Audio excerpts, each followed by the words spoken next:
Motor quando passa no buraco, o que pode ser? Então, pessoal, a causa é essa aqui, ó. Geralmente é essa aqui mesmo, o calço do motor, tá? É um calço aqui, é o calço que segura o motor na carroceria do carro. Um calço aqui na lateral, esse aqui é o motor CHT, tá? E outro calço aqui atrás do radiador na frente, tá? Esses dois calços aqui eles arreiam, tá? Eles vão ficando ruins, eles arreiam.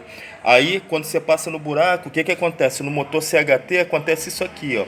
Quando você passa no buraco, a polia raspa aqui, ó, na carroceria do carro, porque o motor arreia.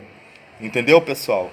E isso serve para qualquer carro, porque o motor ele está seguro na carroceria pelo calço.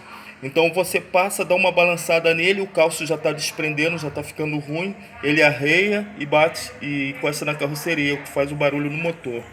Valeu, galera?